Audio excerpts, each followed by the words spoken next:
and good evening mga donyas, amigas, amigos, higalas. So mga be, ayan, nagbabalik ako ngayon sa ating content. So matagal ako hindi nag-content mga be.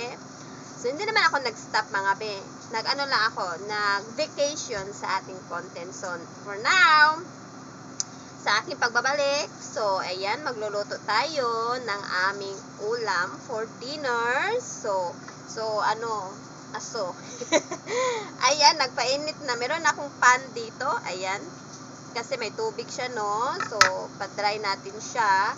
At ang ating lulutuin ngayon for tonight sa aming dinner is kung ano lang ang meron ako dito sa aming kusina. So, meron na akong na-prepare na garlic. Ayan. Yung garlic natin, hindi ko tinanggal yung balat. So, dinikdik ko lang yan. Hinugasan ko na yan. Meron tayong bombay or onion. And meron tayong sibuyas dahon or scallion. And then, meron tayong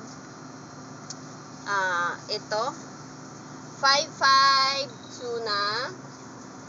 Lang, ano ko muna tong ano natin, ayaw mag-off.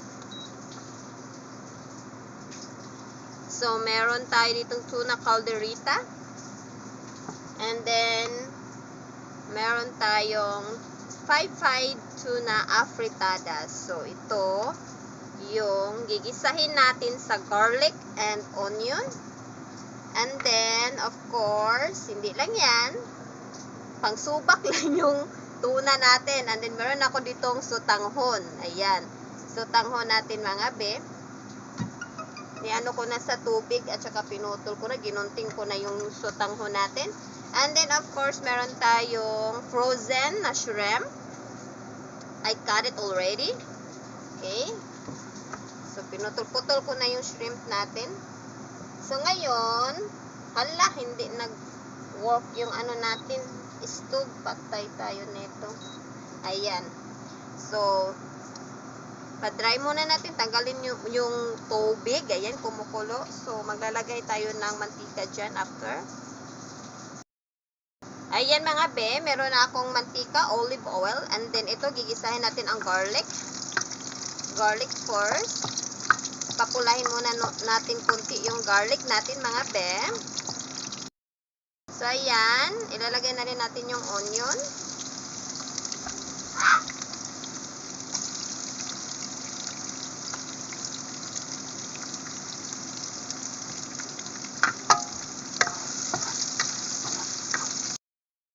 Yung ating 5-5 tuna calderita and 5-5 tuna afritada.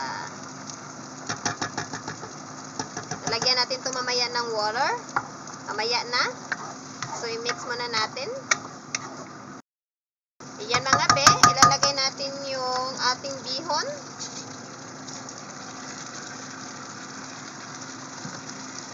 And then, i-mix natin.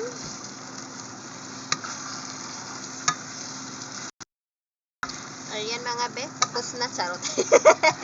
Tapos na agad. Hindi pa nga na-mix ng todo. I-mix natin ng todo. Yung ating bihon kasi medyo pa may mga puti-puti pa yan mga be. I-mix pa natin.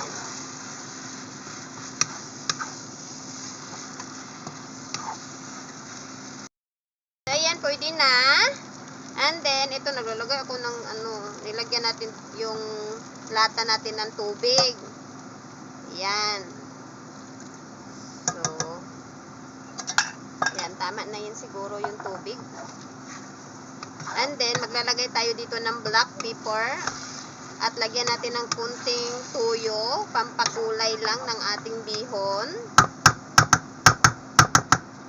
Ringugngog kayo, no? So, ayan, meron ako ditong black pepper. And then, kunting magic sarap.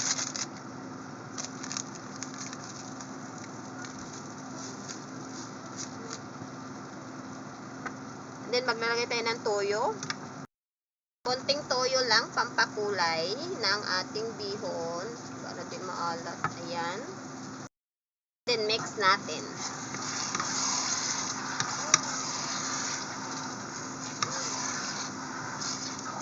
Ang bango. Ang bango-bango ng ating bihon. O, diba? May bihon na. May ulam na. May ulam na kami mga be.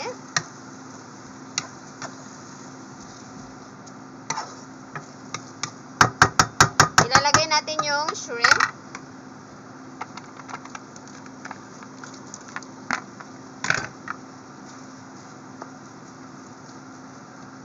And yung ating sibuyas dahon.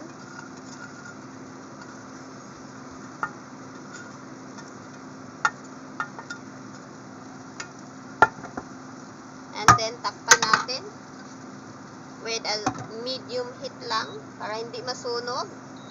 At balikan natin ng 5 minutes.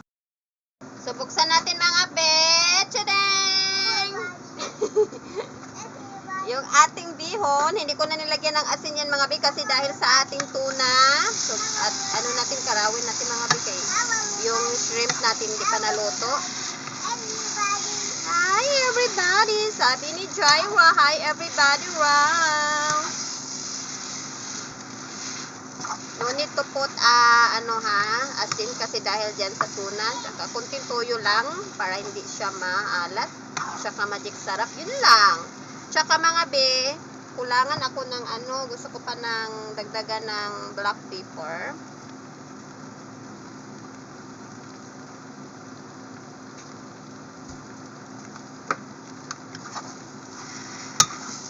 So, i-mix-mix ko lang mga be.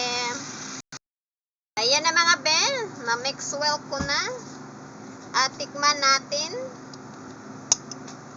kung kailangan ba siya dagdagan, matabang ba or maalat. Doon lang.